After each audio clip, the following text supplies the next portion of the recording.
بسم الله الرحمن الرحيم يدرككم الموت ولو كنتم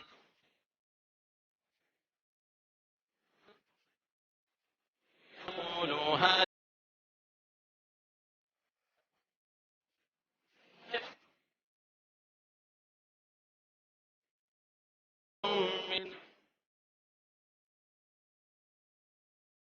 من القوم لا يكادون.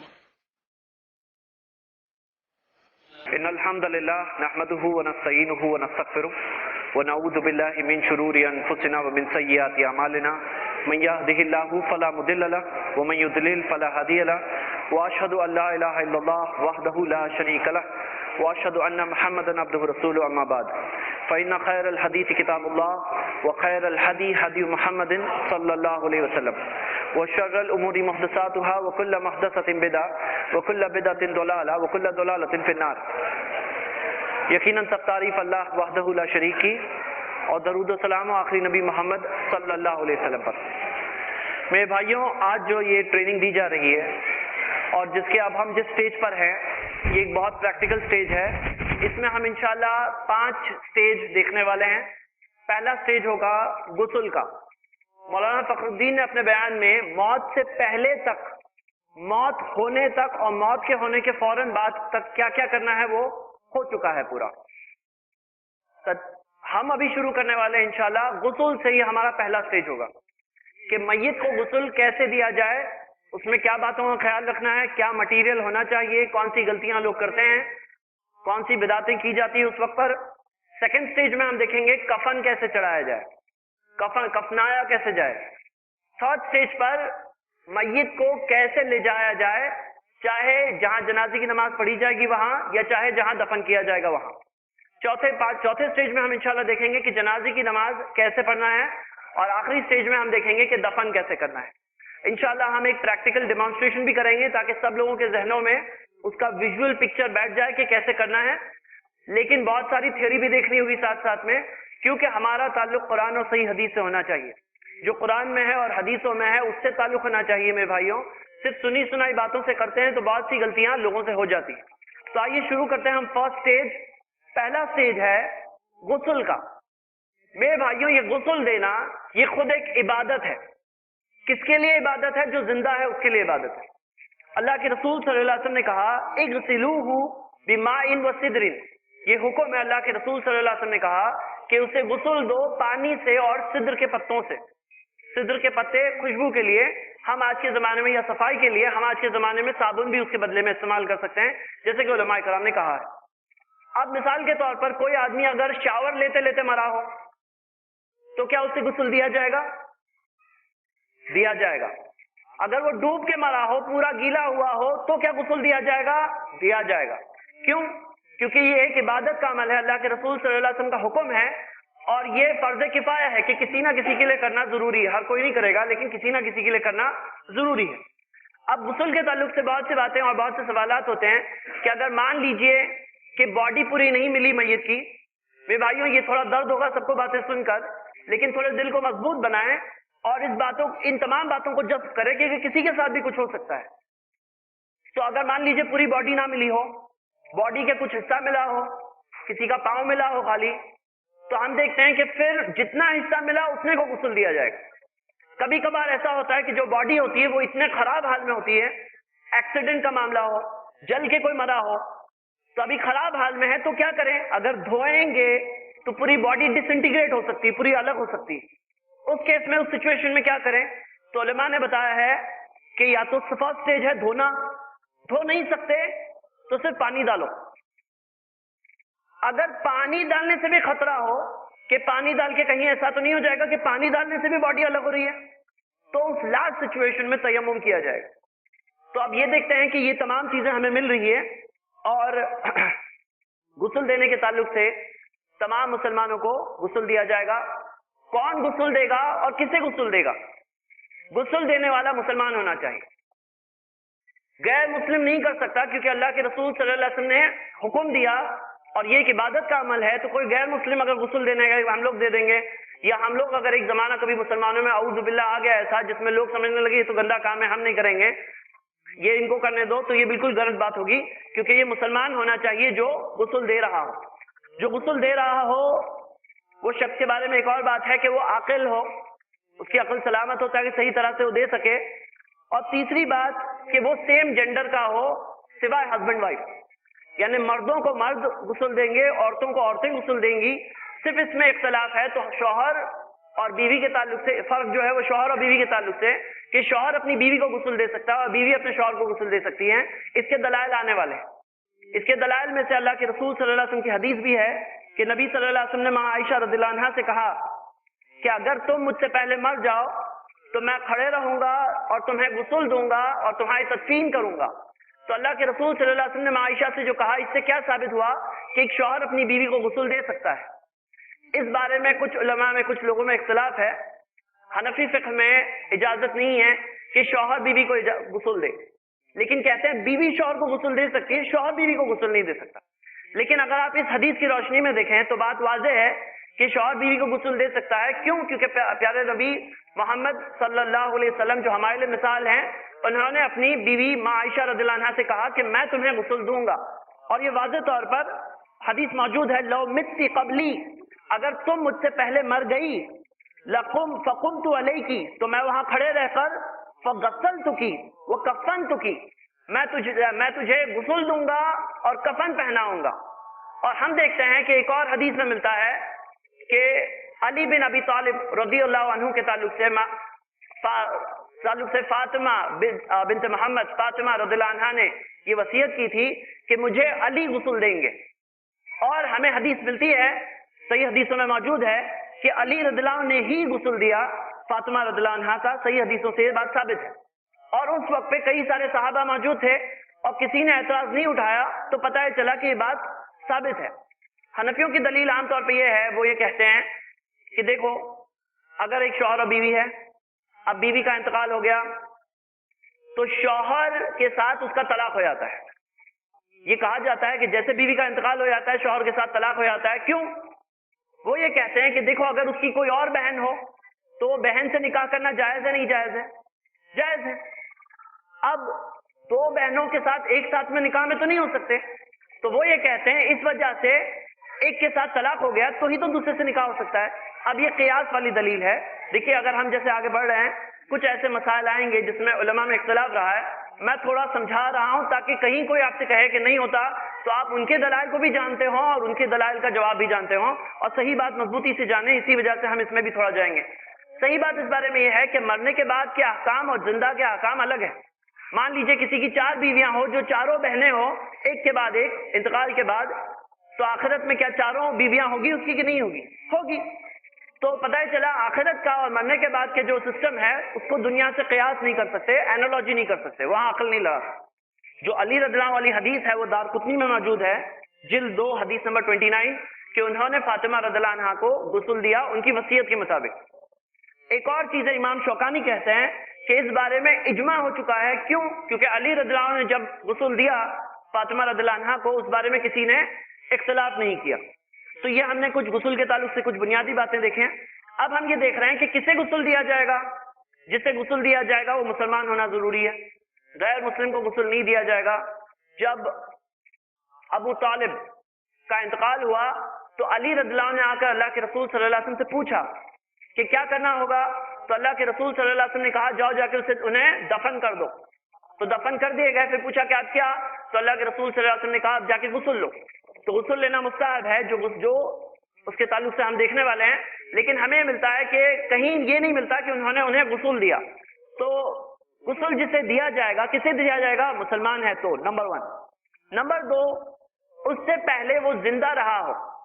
مان لیجئے ماں نے بچہ پیدا کیا اور بچہ مردہ پیدا ہوا، اب اس کے تعلق سے کیا؟ اب یہاں علماء میں اختلاف ہے. ہم دیکھتے ہیں کہ حنبلی علماء اس طرف گئے ہیں، وہ یہ کہتے ہیں کہ اگر جو فیٹس ہے، جو ماں کے پیٹ کے اندر جو بچہ ہے، وہ اگر 4 مہینے سے زیادہ کا ہو گیا تو اسے غسل دیا جائے گا، اور اگر نہیں ہوا تو غسل نہیں دیا جائے گا. سعودی کی لجنہ دائمہ بھی اسی طرف گئی ہے. تو اگر یہ ہے 4 مہینے سے کم ہے تو پھر اسے غسل نہیں دیا جائے گا، اور 4 مہینے سے اوپر ہو تو غسل دیا جائے گا. تیسری چیز کہ شہید نہ ہو. جو شہید ہوتے ہیں انہیں غسل نہیں دیا جاتا. اس کی حدیث اب آ رہی ہے، اللہ کے رسول صلی اللہ علیہ وسلم نے کہا شہید کے تعلق سے، اللہ کے رسول صلی اللہ علیہ وسلم نے کہا کہ یقیناً شہید کے تعلق سے نبی صلی اللہ علیہ وسلم نے کہا کہ جو شہید اپنے خون کے ساتھ، جو ان کے خون ہے، قیامت کے دن اس کے اندر سے مشک کی خوشبو آ رہی ہوگی اور انہیں اس کے ساتھ میں اٹھایا جائے گا. اور اللہ کے رسول صلی اللہ علیہ وسلم نے احد کے شہیدوں کے تعلق سے کہا تھا کہ انہیں غسل مت دو.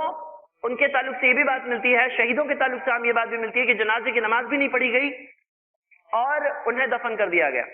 شہید کے تعلق سے یہ معاملہ ہے کہ ان کے لیے غسل دینا نہیں ہے، بلکہ شیخ البانی رحمہ اللہ وہ یہ کہتے ہیں کہ شہید کے کپڑے، جو جس کپڑوں میں وہ شہید ہوا ہے انہی کپڑوں میں، وہ کپڑے بھی نہیں اتارے جائیں گے، اس کے اوپر سے ہی کفن چڑھا دیا جائے گا اور اسے دفن کر دیا جائے گا.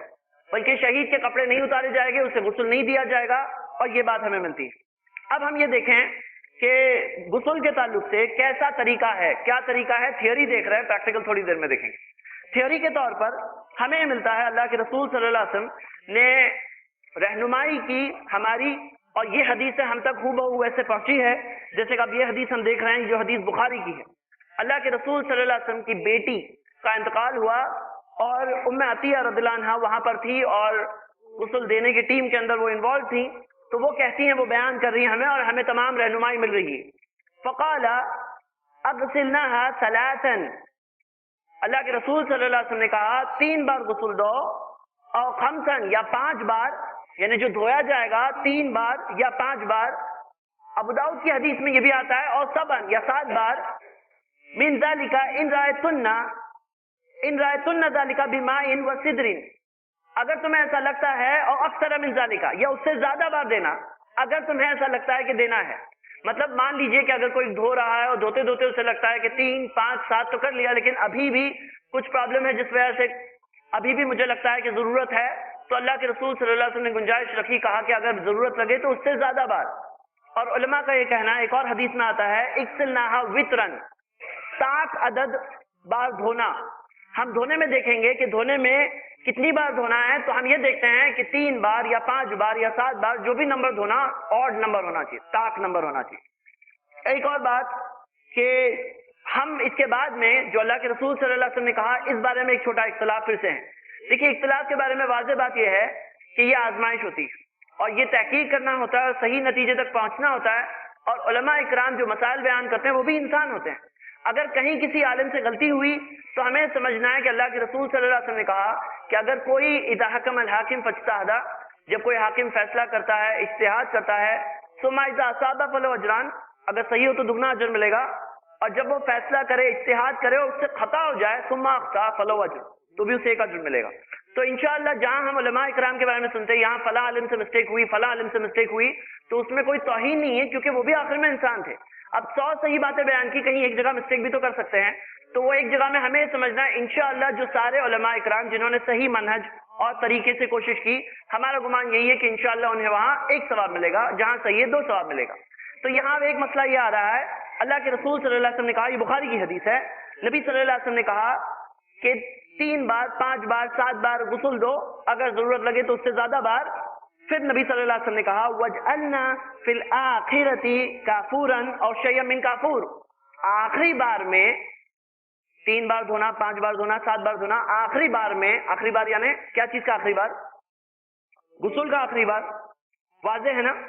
آخری بار میں اللہ کے رسول صلی اللہ علیہ وسلم نے کہا وَجْعَلْنَا فِي الْآخِرَةِ كَافُورًا أَوْ شَيْئًا مِّن كَافُور، کافور یا کافور میں سے کوئی چیز ڈال دینا، کافور میں سے کچھ حصہ ڈال دینا، کس میں؟ غسل دیتے وقت.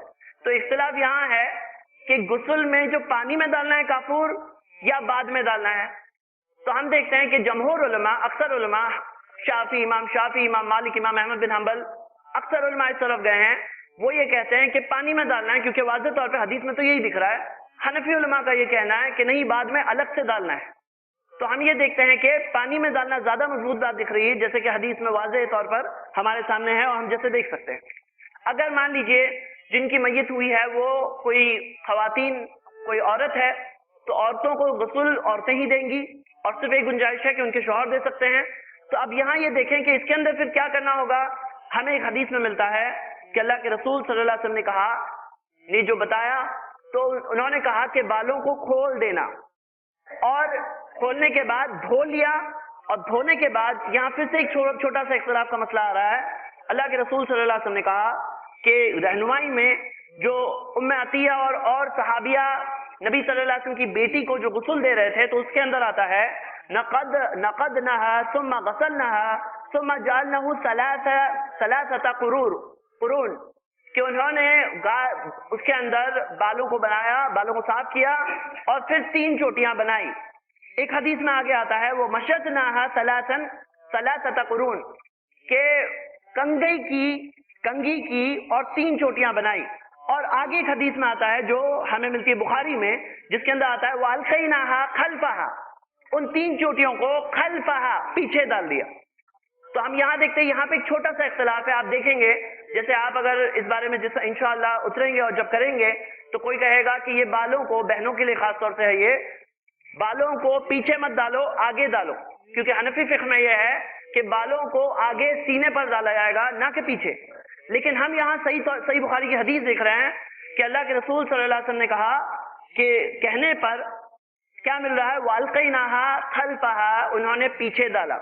اسی وجہ سے حنفی علماء عام طور پہ عورتوں کو بال کٹ کرنے کی بھی اجازت نہیں دیتے ہیں، کیونکہ وہ کہتے ہیں کہ بال کٹ کریں گے تو آگے کیسے آئیں گے سینے پر. لیکن یہ بات کہیں کوئی صحیح حدیث سے ثابت نہیں ہے، اور انہوں نے اپنے طور پہ کہا حجاب کے طور پر سینے پہ آئے تو اچھا ہے. لیکن ہمیں اللہ کے رسول صلی اللہ علیہ وسلم سے بات چاہیے، کیونکہ نبی صلی اللہ علیہ وسلم کو اللہ تعالیٰ بتا رہا ہے، اور اللہ تعالیٰ عورتوں کی حیا کا سب سے زیادہ خیال رکھنے والا ہے. اگر کوئی بات ہوتی تو ضرور رب العالمین بتا دیتا. دیکھیے عقل سے کام اگر ہم لیں تو کئی بار عقل ہمیں غلط راستے پہ لے آئے. جیسے مثال کے طور پہ سلام کا جواب کیا ہوتا ہے؟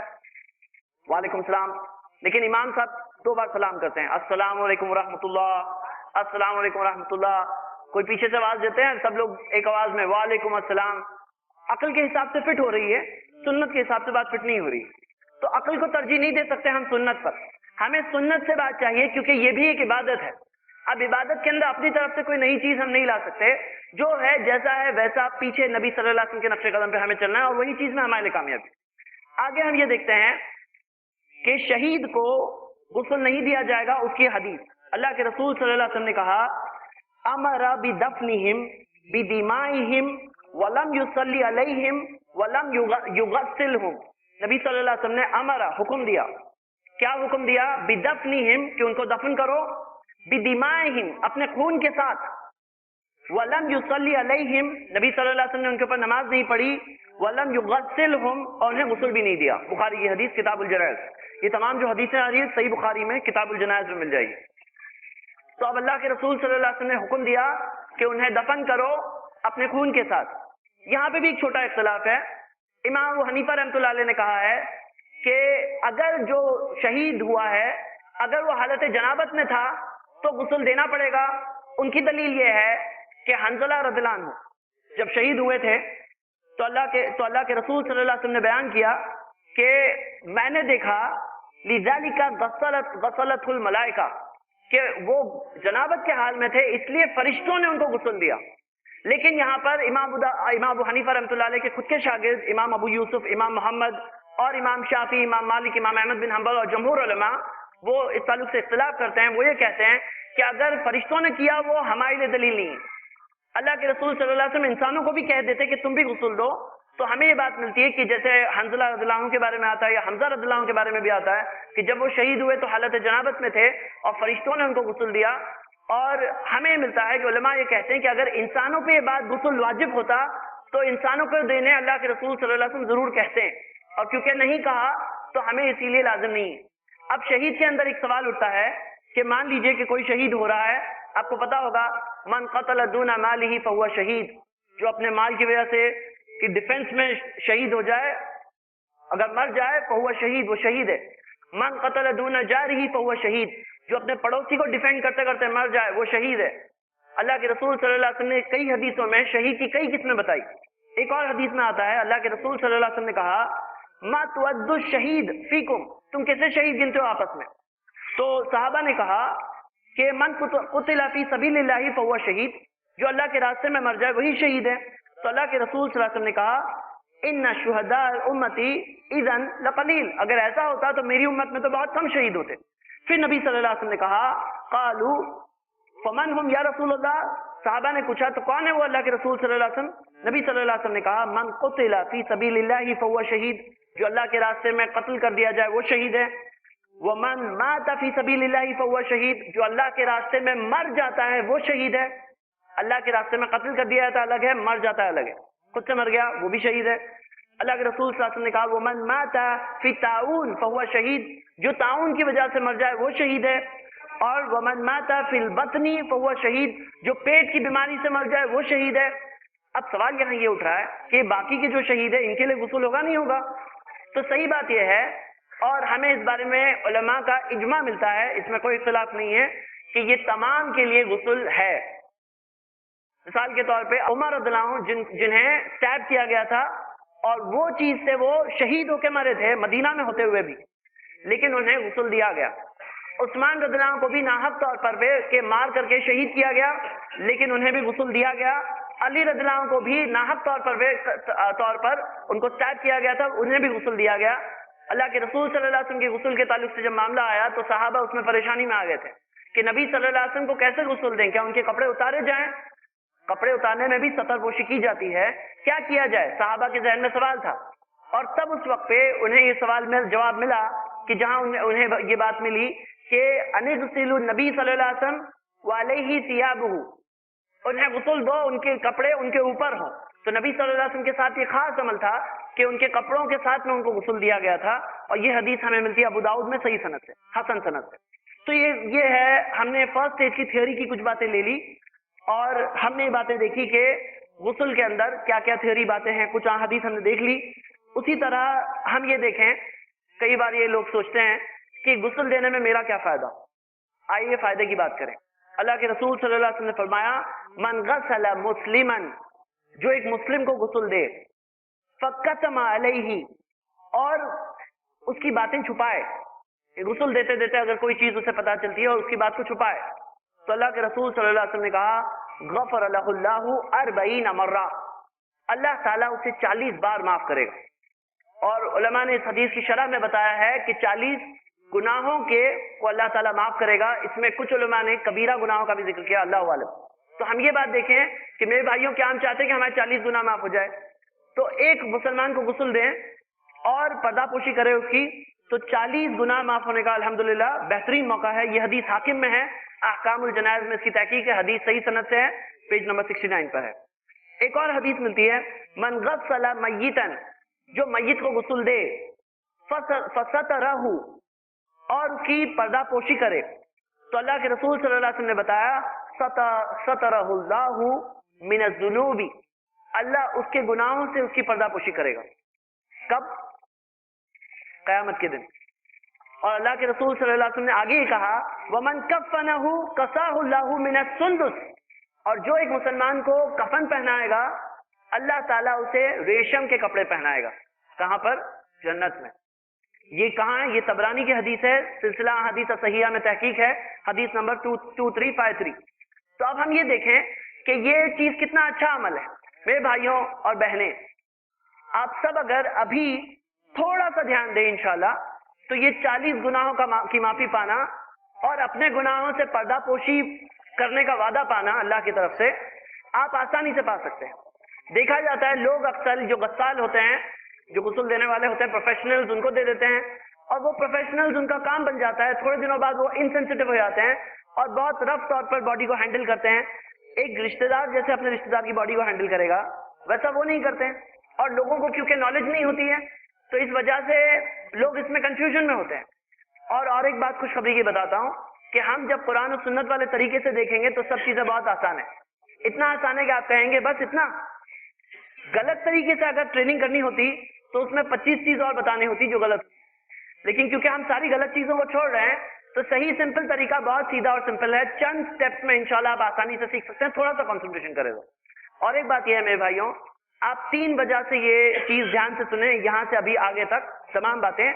پہلی وجہ کہ قریبی رشتہ داروں میں، ہمارے پہچاننے والوں میں، دوستوں میں، کسی میں کبھی بھی موت ہو سکتی ہے. اور کتنا ضروری ہے کہ ہم غلط چیزوں سے بچیں. آپ نے سنا مغرب کی نماز سے پہلے مولانا کمال الدین غلطیاں بیان کر رہے تھے. وہ بیان کرنے کا مقصد یہ تھا کہ لوگ چونکیں اس تعلق سے اور جانیں کہ کتنا ضروری ہے کہ ہم صحیح باتیں جانیں. دیکھیے کیا ہوتا ہے، ابھی آپ کو جیسے میں کچھ مثالیں بتاتا ہوں غسل دیتے وقت، مثالوں میں سے ایک ہے کہ لوگ کہتے ہیں کہ بغل کے بال شیو کرو، شرمگاہ کے طریقے جو بال ہے وہاں شیو کرو. اب یہ کہیں قرآن حدیث میں نہیں آتا، اس کے اندر الٹا بے پردگی بھی ہوتی ہے. اور یہ کہاں سے لایا انہوں نے؟ تو یہ ایک بدعت میں سے ہے، یہ بدعتوں میں سے شمار کیا ہے شیخ البانی نے اپنی کتاب میں. اسی طرح مثال کے طور پر ایک آزاد ہونے کی خاص خاص دعائیں بنائی ہیں لوگوں نے کہ ہاتھ دھونا تو یہ کہنا، پاؤں دھونا تو یہ کہنا، سر دھونا تو یہ کہنا، حالانکہ کوئی بھی ثابت نہیں ہے. یا سامنے کھڑے جو لوگ ہیں، موجود لوگ ہیں، وہ لوگ کچھ اذکار پڑھیں جیسے کہ کچھ لوگ پڑھتے ہیں، لیکن کچھ بھی ثابت نہیں ہے. سیدھے سمپل طریقے میں کچھ بھی دعائیں کہاں خاص ثابت نہیں ہے، یہاں کوئی بھی عمل کوئی خاص ثابت نہیں ہے. اسی طرح کچھ لوگ کہتے ہیں آسمان نہیں دکھنا چاہیے، آسمان دکھ گیا تو گڑبڑ ہو جائے گی، ویسا بھی کچھ ثابت نہیں ہے. تو صحیح طریقے میں بہت کم ٹینشن ہے. اسی طرح کچھ لوگ کہتے ہیں اس وقت پہ کوئی آ کے یاسین پڑھے، یہ بھی ثابت نہیں ہے، بدعت ہے یہ. اور یہ تمام جو چیزیں ہیں، یہ کچھ لوگ بہت زیادہ پریشر لگا کے کرتے ہیں، ان کے ذہن میں ایسا ہوتا ہے کہ کچھ کسی طرح سے اندر کی بہت زیادہ غلاظت نکل جائے. اس کے تعلق سے معمولی سے پریشر تو مل جاتا ہے کہ لگا سکتے ہیں، لیکن بہت زیادہ پریشر لگانا تو اس کے اندر پرابلم ہے. تو یہ تمام چیزوں کو سمجھنا اسی وجہ سے ہم کر رہے ہیں. اب ہم پریکٹیکل کے لیے بڑھ رہے ہیں، اور پریکٹیکل کے لیے میں یہاں درمیان میں آ رہا ہوں. اور ہمیں ایک والنٹیئر چاہیے، والنٹیئر جو زندہ ہے لیکن ایک دن مرے گا، اور تب حقیقت میں وہی ہوگا جو آپ کر رہے ہیں. لیکن ابھی ٹریننگ کے لیے کون والنٹیئر کرنا چاہے گا؟ جزاک اللہ. اگر پانی نہ ہو تو کیا کرنا ہے؟ تیمم کر سکتے ہیں. کبھی ایسی سچویشن ہو کہ کوئی عورت کی باڈی ہو اور کوئی عورت نہ ہو غسل دینے کے لیے، تو اس تعلق سے علماء کہتے ہیں کہ پھر تیمم کیا جائے گا. کوئی مرد نامحرم عورت کو غسل نہیں دے سکتا، اور بیوی کے علاوہ کسی اور عورت کو غسل نہیں دے سکتا. تو یہ تمام باتیں ہیں. اس کے اندر ایک اور بات کہ جو شہر چینج کرنے کی بات ہوتی ہے، کچھ لوگ کہیں پہ موت ہوئی اور کچھ لوگ وصیت بھی کر کے آتے ہیں مجھے گاؤں میں ہی دفن کرنا، اور مجھے فلاں جگہ دفن کرنا، مجھے اپنے شہر میں ہی دفن کرنا. اس بارے میں ہمیں ملتا ہے کہ اللہ کے رسول صلی اللہ علیہ وسلم کے زمانے میں احد کے میدان میں جو لوگ شہید ہوئے تھے، اور جابر بن عبداللہ بیان کرتے ہیں کہ ان کے والد صاحب اور ان کے چچا شہید ہوئے تھے، اور دونوں کی باڈی مدینہ تک آ گئی تھی، تو اللہ کے رسول صلی اللہ علیہ وسلم نے حکم دیا کہ ان کو واپس لے جائی جائے ان کی باڈیز، اور احد میں ہی دفن کی جائے. تو اس وجہ سے ہمیں ملتا ہے کہ جنازہ دفن کرنے میں اللہ کے رسول صلی اللہ علیہ وسلم نے کہا ہے کہ جلدی کرو. تو جلدی کرنے میں یہ بات بہت لیٹ ہو جاتی ہے اور بہت سارے پرابلم ہو جاتے ہیں. تو اس وجہ سے میرے بھائیوں یہ بات صحیح نہیں ہے. یہاں تک آ کے امام نووی رحمہ اللہ وہ یہ کہتے ہیں کہ اگر کسی نے وصیت کی ہو کہ میری باڈی وہاں لے جانا، تو یہ وصیت کو بھی کینسل کر دو. اس میں ایک اور بات کہ کبھی کبھی باڈی ایسی ڈیکیڈ حالت میں ہوتی ہے، تو ڈیکیڈ حالت میں جب ہوتی ہے تو اس میں کیا کیا جائے؟ اس کے اندر اسے پلاسٹک کا استعمال بھی کیا جا سکتا ہے، اور پلاسٹک میں باڈی کو لپیٹا جا سکتا ہے غسل کے بعد میں. مٹیریل کیا چاہیے ہمیں؟ آپ غسل دینا شروع کریں اس سے پہلے مٹیریل چیک کر لیجئے آپ کیا سارے مٹیریل ہوں. میرے بھائیوں میں تو یہ سمجھتا ہوں کہ اگر صحیح لوگوں کی ایک ٹیم تیار ہو جائے جو کسی کو غسل دینے، شہر میں کسی کا بھی انتقال ہوا ہو، اور ایسی کوئی ٹیم تیار ہو جو ایک فون کال پہ کوئی آ جائے گا 40 گناہوں کو معاف کروانے اپنے، یا اپنے گناہوں کی پردہ پوشی کروانے. میں سمجھتا ہوں اتنا اچھا کام ہے. کاش کہ صحیح لوگ یہ سیکھ کر صحیح طرح سے لوگوں کو غسل دے اور یہ بدعتوں سے بچیں. صرف ایک موضوع میں تقریباً 60-70 بدعتیں ہمارے پاس یہاں جمع ہیں. 60-70 بدعتیں صرف غسل. نمبر 2 صابن، مائن و سدرن. تو سدر جو اس زمانے میں یوز کیا جاتا صفائی کے لیے، اس کی جگہ پہ آپ کوئی بھی صابن لے سکتے ہیں. اگر محرم ہو، احرام کے حالت میں ہو، تو احرام کے حالت میں جس کا انتقال ہوا ہو اسے پرفیوم نہیں لگایا جائے گا. تو پرفیوم سوپ بھی اس کے کیس میں تھوڑا سا اوائڈ کیا جائے گا. نمبر 3 کافور، کیمفر. یہ کافور ہے، اگر آپ دیکھیں میں بھیج رہا ہوں، اس کی ایک پرٹیکولر اسمیل ہوتی ہے. یہ وہ اسمیل ہے جو مردوں کی جو جنازہ جو تیار ہوتا ہے اس کے اندر یہ اسمیل ہوتی ہے، بالکل موت کی جیسی اسمیل. آپ کو آپ اسمیل کر سکتے ہیں. تو میں لوگوں کو پاس کر رہا ہوں تاکہ آپ دیکھیں. کچھ لوگ کیمفر بالز لے لیتے ہیں، وہ جو ہوتے ہیں نا موت بالز، وہ نہیں، یہ پاؤڈر کیمفر ہوتا ہے کافور. اس کی اسمیل دیکھیے، یہ اسمیل جو ہوتی ہے، اب ہمارا بھی یہ حال ہونے والا ہے ایک دن. اس کے لیے اس سے پہلے اچھے عمل کر کے تیار ہو جانا، کتنی زیادہ سمجھداری. تو مٹیریل میں کیا چاہیے ہمیں؟ پانی چاہیے، صابن چاہیے. یہ جنازے کی کٹ آتی ہے، اکثر قبرستان میں اویلیبل ہوتی ہے، لیکن اس میں 2-4 پرابلم ہوتے ہیں. پرابلم یہ ہوتے ہیں کہ کچھ ایسا بھی مٹیریل ہوتا ہے جو ثابت نہیں ہے جیسے یہ، اور جو اکثر جو چادر جو ہوتی ہے وہ بہت پتلی ہوتی ہے. کفن کے سیکشن پہ ہم ابھی کچھ ہی دیر میں پہنچ رہے ہیں تو تب ہم دیکھیں گے. گلوز چاہیے. کیوں؟ کیونکہ جو دفن جو غسل دیتے وقت جو باڈی کو رب کریں گے تو ڈائریکٹ ہاتھوں کی جگہ گلوز، اور گلوز کی جگہ پر یہ جو کٹ کے اندر یہ آتا ہے یہ گلوز کا کام کرتے ہیں. آپ یہ بھی کر سکتے ہیں، نہیں تو وہ جو ربر کے گلوز آتے ہیں وہ بھی استعمال کر سکتے ہیں. تو یہ پہن کر کے ایسا گول باندھ دیا تو یہ گلو کے ایسا کام بھی کر رہا ہے. اسی طرح ایک اور چیز جو چاہیے کاٹن وول، یہ روئی کوئی ایک چیز کے لیے چاہیے، میں بتانے والا ہوں تھوڑی دیر میں، یا اس کی جگہ پہ کوئی اسپونج ہو یا کوئی اور چیز ہو ویسا بھی استعمال کیا جا سکتا ہے. پرفیوم چاہیے، عطر، اور بالٹی اور مگ یا پائپ لگا ہو اگر پانی کے پائپ سے وہ بھی استعمال کر سکتے ہیں. اس کے علاوہ کنگھی، اگر عورتوں کا معاملہ ہو تو کنگھی چاہیے، اور ایک رف کپڑا چاہیے باڈی کو رف کرنے کے لیے، اس کے علاوہ بھی زیادہ اچھا رہتا ہے. اور کینچی بھی چاہیے کپڑے کٹ کرنے کے لیے اگر ضرورت پڑے گی تو یہ تمام پوری لسٹ آپ کے پاس تیار ہو. اب ہم شروع کر رہے ہیں کہ باڈی کو پہلے لٹایا جائے گا غسل کی جگہ پر. دوسرا اسٹیپ 1 آسان. اسٹیپ 2 ٹاول لے کر باڈی پہ ڈال دیا جائے گا. اگر کوئی مرد کی باڈی ہو تو مرد کا جو سطر ہے وہ کہاں سے کہاں تک ہے؟ ناپ سے لے کر گھٹنے تک. تو ناپ سے لے کے گھٹنے تک اچھی طرح کورڈ ہو، زیادہ بھی ہے تو کوئی حرج نہیں. ٹھیک کپڑا لیجئے کیونکہ پانی جانے کے بعد پتلا ہو جاتا ہے کپڑا، تو ٹرانسپیرنٹ نہیں ہو جانا چاہیے. کیوں؟ کیونکہ اللہ کے رسول صلی اللہ علیہ وسلم نے کہا من ستر المسلم، جو مسلمان کی پردہ پوشی کرے گا اللہ اس کے گناہوں کی پردہ پوشی کرے گا قیامت کے دن. تو ہمیں چاہیے پردہ پوشی میں یہ بھی پردہ پوشی آ جاتی ہے کہ اس کے سطر کو، اب وہ خود زندہ نہیں ہے تو وہ اپنے آپ کو کور نہیں کر سکتا، تو ہمیں اس کا خیال رکھنا ہے. ایک مسلمان کی پردہ پوشی کریں گے، اللہ اس کو بہت پسند کرتا ہے. تو کئی لوگ اس بارے میں خیال نہیں رکھتے ہیں غسل دیتے ٹائم پر، کپڑا پتلا ہو جاتا ہے پھر باڈی ظاہر ہونے لگتی ہے، وہ صحیح نہیں ہے. اب کپڑے پہنے ہوا ہے جو میت ہے اس کے اوپر کپڑے ہیں، تو جو کپڑے سلائڈنگ سے نکل سکتے ہیں پینٹ وغیرہ وہ سلائڈنگ سے نکالے جائیں گے کپڑا اوپر رکھ کے، اور جو نہیں نکالے جا سکتے جیسے شرٹ وغیرہ تو اس کو کینچی لے کر کٹ کر دینا ہے. تو کٹ کر کے یہ لباس اتر چکا ہے لیکن اوپر یہ ہے اور اس کا خیال رکھا گیا ہے. اسٹیپ 2 ہو گیا. اسٹیپ 1 کیا تھا؟ لٹانا. اسٹیپ 2 یہ اوپر ڈال کر کپڑے نکال دینا. اسٹیپ 3 اب ہم سٹارٹ کرتے ہیں ایکچوئل غسل. تو اللہ کے رسول صلی اللہ علیہ وسلم کی حدیث ہے کہ شروع کرو، نبی صلی اللہ علیہ وسلم نے کہا شروع کرو وضو کے اعضاء سے اور رائٹ سائڈ سے شروع کرو. 2 باتیں کہیں، لیکن وہاں تک پہنچنے سے پہلے اب ہم یہ کریں گے کہ جو پرائیویٹ پارٹس ہے اس کے تعلق سے کہیں اندر غلاظت ہوتی ہے تو ہلکے طور پر، یہ میں ہلکے طور پر اٹھا رہا ہوں، ہلکے طور پر باڈی کو اٹھا کر اپنے اس طرح سے لائٹ دبا سکتے ہیں. کچھ لوگ جو بہت زیادہ ظلم کرتے ہیں یہ ضرورت نہیں ہے، لائٹ طور پہ دبائے تو اگر کچھ ہے تو خارج ہو جائے. تو اس طرح سے کر سکتے ہیں کہ کچھ ہو تو خارج ہو جائے. اور اس کے بعد میں یہ اسٹیپ 3 ہو گیا. اسٹیپ 4 گلوز پہن کر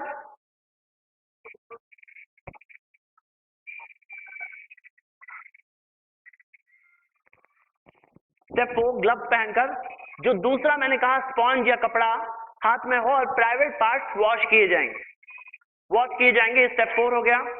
اب اسٹیپ 5 پہ آتے ہیں. اب وضو کرایا جائے گا. تو وضو کے اندر ایک بات دھیان رکھیے کہ ناک میں بہت زیادہ پانی نہ ڈال دیں، نہ ایسا کریے کہ منہ کو اندر بہت زیادہ پانی ڈال دیں. اس کے اندر وضو کے اندر جیسا ہم عام طور پہ کرتے ہیں، اب یہاں یہ کلی تو نہیں کر سکتے ہیں، تو اس کے اندر ابھی اس معاملے کے اندر کیا کیا جائے گا کہ اپنے طور پر تھوڑا پانی لے کر، یا یہ کاٹن وول یہاں استعمال کر سکتے ہیں کہ تھوڑا لے کر کلین کر لیا ماؤتھ اندر سے اور ناک کلین کر لی، اور وضو جیسے ہم کرتے ہیں ویسے وضو پورا کرائیں گے. تو جیسے فیس واش کیا، پھر رائٹ ہینڈ ہے، پھر لیفٹ ہینڈ ہے، پھر اس کے بعد مسح ہے، کان کا مسح ہے، اور پاؤں دھوئیں گے. رائٹ لیگ پہلے پھر لیفٹ لیگ پہلے.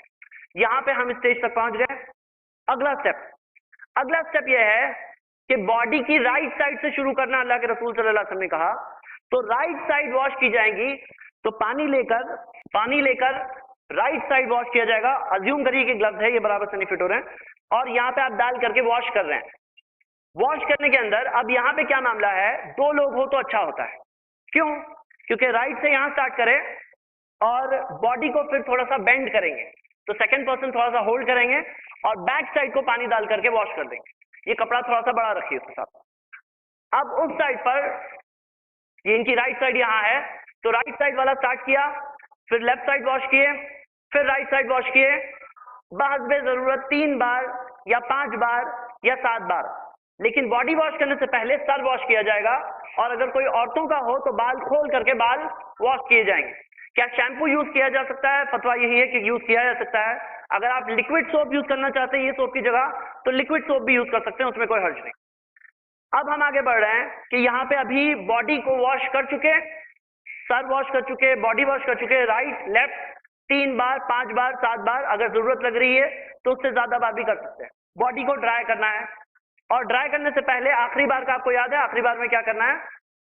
وہ کافور آ گیا ہے، یہ کافور کو پانی میں مکس کیا جائے گا، پانی لے کر مکس کریں گے اس کے اندر، اور وہ پانی سے آخری بار دھوئیں گے۔ اس کے بینیفٹس میں سے علماء نے یہ بیان کیا ہے کہ اس کے بینیفٹ میں یہ ہے باڈی جلدی ڈکے نہیں ہوتی ہے، تو جیسے مان لیجیے تدفین تک ایسا نہ ہو کہ باڈی ڈکے ہونے لگے، باڈی میں سے اسمیل آنے لگے۔ اور اس کا اور یہ بینیفٹ ہے کہ کچھ کیڑے مکوڑے وغیرہ جانور وغیرہ تو جو جانور ہے اس سے تھوڑا سا محفوظ رہے، اور اس تعلق سے یہ بھی رکھا گیا ہے کہ یہ فرشتوں کو اچھا لگتا ہے، یہ اچھی لگتی اسمیل، اور یہ تمام باتیں بتائی گئی ہے، تو کافور کا استعمال کریں۔ اور آخری بات میں یہ ہو چکا ہے، اب باڈی ڈرائی کرنا ہے، یہ کپڑا پوری طرح سے گیلا ہو چکا ہے، اب دوسرا ڈرائی کپڑا لایا جائے گا۔ تو اسی وجہ سے جنازے کے اندر اگر جا رہے ہیں تو 2 سے 3 آدمیوں کی ٹیم بن کے جائے تو زیادہ اچھا رہے گا۔ اس کے اندر ایک مین آدمی ہو سکتا ہے اور دوسرا اسسٹنٹ ہو سکتا ہے، ایک آدمی ایسا ہو جو ٹرینڈ ہو زیادہ اور دوسرا ایسا ہو جو اسسٹنٹ رہے۔ اب یہاں یہ دوسرا کپڑا لائے، سوکھا کپڑا باڈی پہ رکھا، اور نیچے سے گیلا کپڑا اسسٹنٹ آپ کے نکال لیں گے، گیلا کپڑا نکل گیا، سوکھا کپڑا اوپر آ گیا۔ اب ایک اور ٹاول رکھ کر آپ پوچھ سکتے ہیں باڈی کو، اور یہاں پہ غسل کمپلیٹ ہو گیا، سٹیج 1 ہمارا پورا ہو گیا، کچھ مشکل نہیں۔ یہاں تک سب نے بات سمجھ لی؟ میں کچھ سوالات آپ لوگوں سے پوچھنا چاہتا ہوں۔ نمبر 1، کون غسل دے گا؟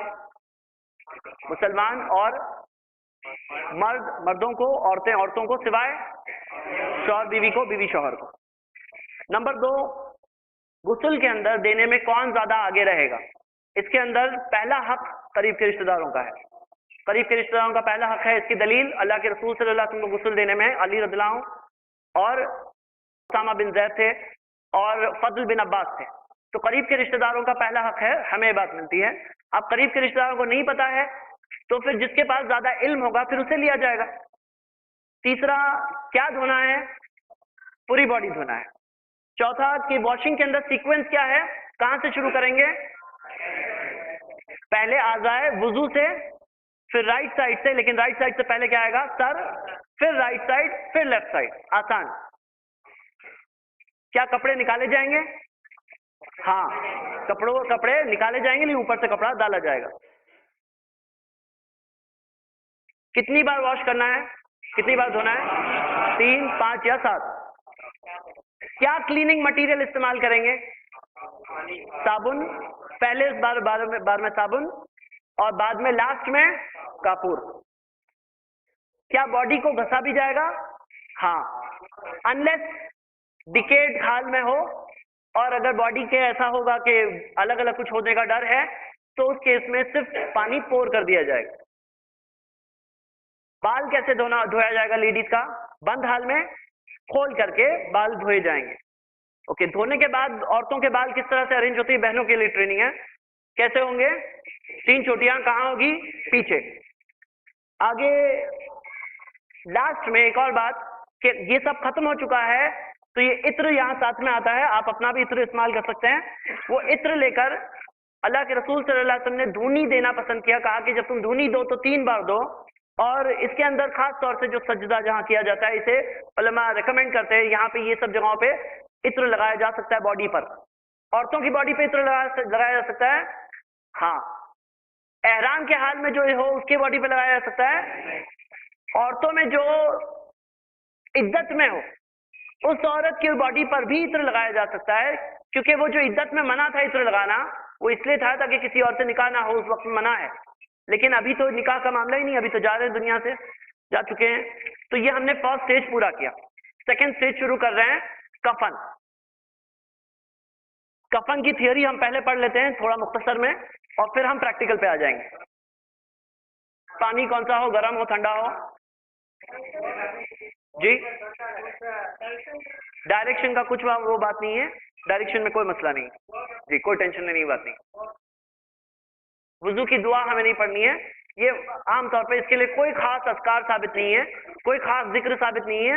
وہ جب زندہ تھے وضو کرتے تھے تو انہیں دعا پڑھنی ہوتی تھی، لیکن یہ غسل المیت میں اللہ کے رسول صلی اللہ علیہ وسلم ضرور بتا دیتے یہ دعا پڑھنا، پھر یہ دعا پڑھنا، پھر یہ دعا پڑھنا، کیونکہ نہیں بتایا تو اسی وجہ سے نہیں ہے.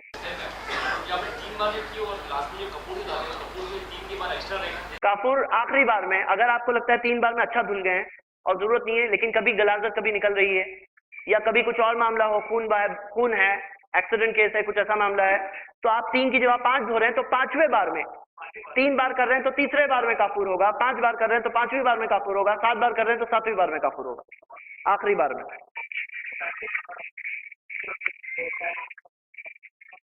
بینڈیج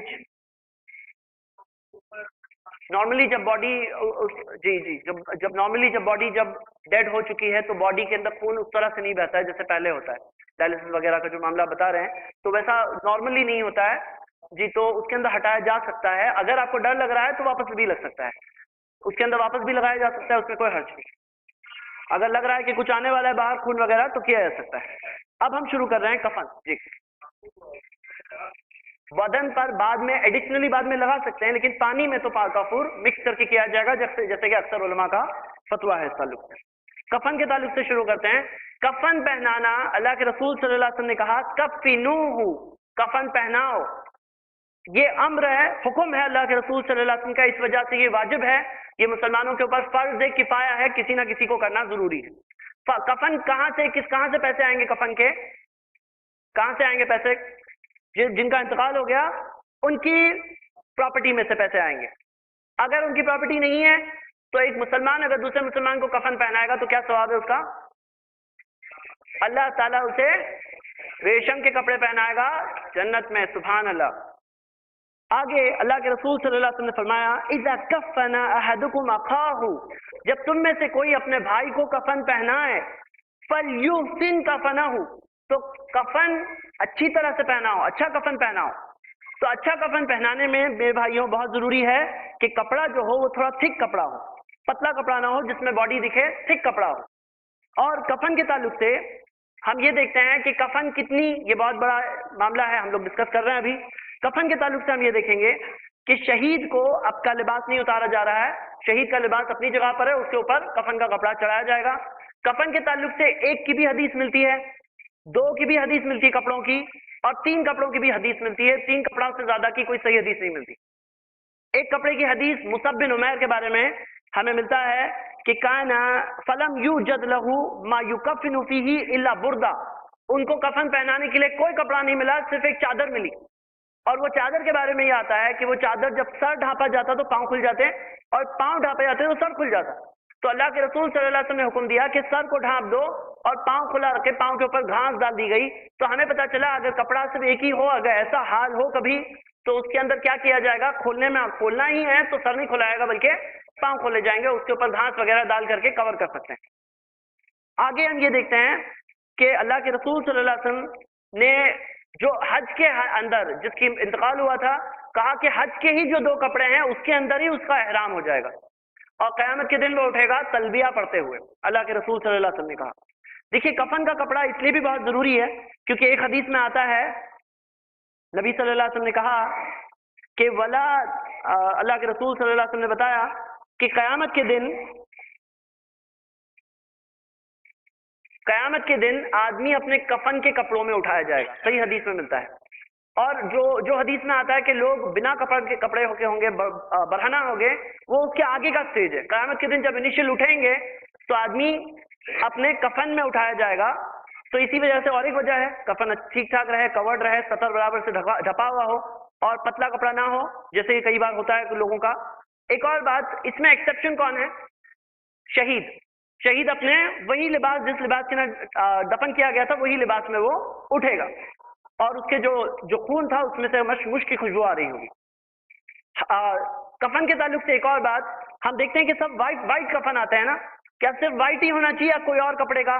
مان لیجیے اگر کوئی بیڈ شیٹ پڑی ہے نہیں عین وقت پر دفن کرنا ہے، سچویشن ایسی ہے کہ موجود نہیں ہے، کہیں کوئی حال ہو سکتا ہے، کرفیو وغیرہ کوئی چیز ہو سکتی ہے، تو مان لیجیے اگر بیڈ شیٹ وغیرہ ہے، کوئی کلرڈ ہے، کیا اس میں کفنایا جا سکتا ہے؟ ہم یہ دیکھتے ہیں اللہ کے رسول صلی اللہ علیہ وسلم نے کہا البسوا من ثيابكم البيضاء، اپنے کپڑوں میں سفید کو پسند کرو، فإنها من خير ثيابكم، کیونکہ یہ تمہارے کپڑوں میں سب سے اچھا کپڑا ہوتا ہے وائٹ۔ اللہ کے رسول صلی اللہ علیہ وسلم اب تک کس کی بات کر رہے ہیں؟ زندہ کی بات کر رہے ہیں۔ وَكَفِّنُوا فِيهَا مَوْتَاكُمْ، اور اسی میں اپنے جن کا انتقال ہوا اس میں سفید میں ان کو کفن پہناؤ۔ تو سفید ایک پسندیدہ کلر ہے عام طور پہ بھی ہمارے لیے، اور کفن پہنانے میں بھی پریفرڈ ہے، کمپلسری نہیں ہے۔ اگر سفید اویلیبل نہ ہو تو کوئی اور کپڑا بھی لیا جا سکتا ہے، جیسے کہ مصعب بن عمیر کو بھی جو چادر پہنائی گئی اس پہ بھی ڈیزائن تھی۔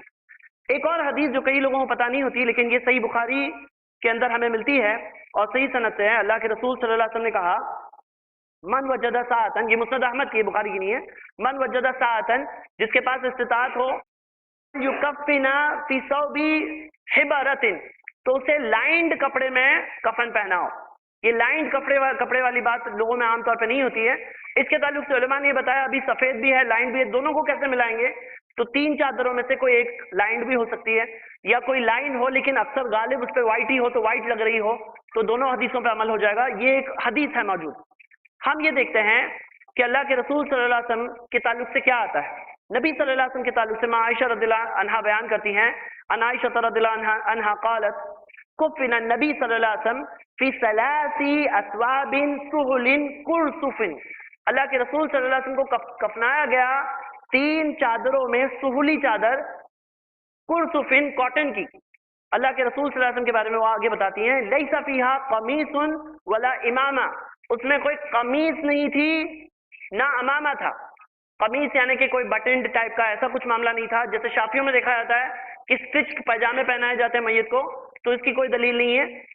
اللہ کے رسول صلی اللہ علیہ وسلم کے بارے میں جب انہیں کفن پہنائے گی اس کے بارے میں کیا آتا ہے؟ اس میں کوئی قمیص نہیں تھی نہ امامہ تھا، وہ چادریں تھی۔ تو کفن کے تعلق سے یہ ملتا ہے وہ چادر ہو۔ اس کے اندر ایک اور نبی صلی اللہ علیہ وسلم نے کہا اذا اجمرتم المیت فاجمروه 3، جب تم میت کو دھونی دو تو 3 بار دھونی دو۔ یہ حدیث ہمیں ملتی ہے، موجود ہے احمد میں اور صحیح سند سے ہے۔ تو دھونی دینا یعنی کہ وہ جو عود ہوتا ہے، آپ کو پتا ہے عود کی لکڑی آتی ہے وہ جلائی جاتی ہے جیسے عربوں میں ہوتا ہے، ہمارے یہاں عام طور پر نہیں ہے۔ آپ کے پاس جو پرفیوم ہو آپ وہ پرفیوم استعمال کر سکتے ہیں، کفن کے اوپر بھی کفن کے اوپر پرفیوم لگایا جا سکتا ہے اور لگانا مستحب ہے۔ ہم آگے آتے ہیں کہ کتنا لگایا جائے، آپ زیادہ بھی لگا سکتے ہیں، اس میں کوئی حرج نہیں ہے۔ اس کے تعلق سے کفن کے تعلق سے ہم آگے بڑھتے ہیں کہ کفن کے اندر اور کیا چیزوں کا احتیاط رکھا جائے۔ احتیاط رکھنے میں میرے بھائیوں جیسے کہ بتایا گیا کہ تھک ہو، اور جو بہت زیادہ فضول خرچ کرتے ہیں لوگ، آپ نے دیکھا ہوگا لوگ بہت بھاری بھاری کپڑوں کی کفن کرتے ہیں۔ ایک حدیث سنانا چاہتا ہوں ابو بکر رضی اللہ عنہ کی، اور انہوں نے کہا اغسلوا ثوبی ھذا وزیدوا علیہ ثوبین، میری یہ کپڑے کو دھو لو، اس کے اوپر اور 2 کپڑے لے لو، فکفنونی فیھا، اس میں مجھے کفن کر دینا۔ پتا چلا کہ زندگی میں ہی کفن اپنی رکھ دینا اس میں کوئی حرج نہیں ہے۔ فکفنوا فیھا، مجھے اس میں کفنا دینا۔ اور پھر انہوں نے کہا، ان سے کسی نے کہا قلت، عائشہ رضی اللہ عنہا بتاتی ہیں کہ میں نے کہا ھذا خلق، انہوں نے کہا یہ تو پرانا کپڑا ہے، یہ تو پرانا کپڑا ہے، کفن کے لیے خلیفہ ہے، ہمارے پہلے خلیفہ ہے، یہ ایسا پرانا کپڑا کیوں؟ قال ان الحی حق بالجدید من المیت، ابو بکر رضی اللہ عنہ نے کہا کہ زندہ کا نئے پر مردہ سے زیادہ حق ہے، نئے پر زندہ کا زیادہ حق ہے مردہ سے۔ تو جو بہت زیادہ فضول خرچ کیا جاتا ہے کفن کے معاملے میں کہ بہت اچھا بھائی لون کا کپڑے کا ہو یا فلاں ہو بہت زیادہ، تو فضول خرچ نہیں ہو، ٹھیک ہو کفنانے میں، جیسے اللہ کے رسول صلی اللہ علیہ وسلم نے کہا اچھی طرح سے کرو، باڈی اچھی طرح سے ڈھک جائے، لیکن بہت زیادہ جو فضول خرچ کیا جاتا ہے وہ اچھا نہیں ہے۔ ہم آگے بڑھتے ہیں کہ کفن کے تعلق سے کچھ چیزیں لوگوں میں عام ہے کہ ایک اور چیز کہ کفن کو زمزم کے پانی سے حج کرنے آتے ہیں تو دھوکے آتے ہیں، اور کچھ لوگوں کو آپ دیکھیں گے اپنے کفن کے کپڑے کو کعبے کی دیوار پر ملتے ہوئے ملتے ہیں۔ تو یہ سب چیزیں قرآن و سنت سے ثابت نہیں ہیں، یہ بدعتیں ہیں، اور لوگوں کو ایسا لگتا ہے کہ زمزم کے پانی سے دھوئی ہوئی کفن میں بچ جاؤں گا، پھر کچھ بھی عمل ہو میرا، تو وہ چیز کوئی فائدہ نہیں پہنچانے والی اور وہ چیز کرنا نہیں چاہیے۔ ایک اور چیز کرتے ہیں کہ کفن کے اوپر لوگ کچھ چیزیں لکھ دیتے ہیں، عہد نامہ یا کلمہ لکھ دیتے ہیں، لا الہ الا اللہ محمد رسول اللہ، اس سے کوئی مدد نہیں ملنے والی میت کو، اور یہ چیز قرآن و سنت سے ثابت نہیں، الٹا یہ بدعتیں ہیں۔ کچھ لوگ عہد نامہ ڈال دیتے ہیں، لکھ کر کفن کرتے ٹائم پہ عہد نامہ ڈال دیتے ہیں، اسی طرح اہل بیت کے نام ڈال دیتے ہیں، یا یہ سب تمام چیزیں کرتے ہیں۔ یا کچھ لوگوں کا کچھ جگہوں پر نئے جو چھوٹے بچوں کا انتقال ہوتا ہے تو ان کو نئے کپڑوں میں پہنا کر کے پھر کفن اس کے اوپر چڑھاتے ہیں، اور دولہے کا انتقال ہو گیا تو اس کو دولہے کے ہی کپڑوں میں کفن چڑھا دیتے ہیں۔ کہیں ایسا نہیں ملتا، وہ صرف شہید کے تعلق سے ملتا ہے، اس کو اپنے میں کرنا ہے، اپنے کپڑوں میں دفن کرنا ہے، وہ دولہے کے تعلق سے کچھ نہیں ملتا۔ آئیے ہم شروع کریں پریکٹیکل پروسیجر کہ کفن کیسے پہنایا جائے اور اس کے تعلق سے کیا باتیں ہمیں دھیان میں رکھنی ہے۔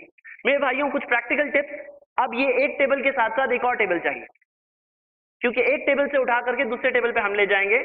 لے جانے سے پہلے 3 چادریں جو ہے وہ ٹیبل پہ پہلے سے بچھا دینا۔ تو اب ہمیں آپ کو ضرورت نہ ہوگا 3 چادریں۔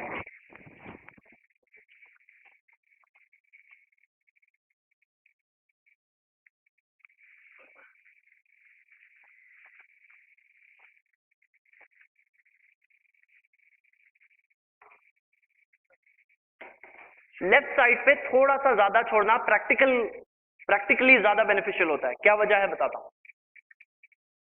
کیا عورتوں کو 5 چادروں میں کفنایا جائے نہیں جائے؟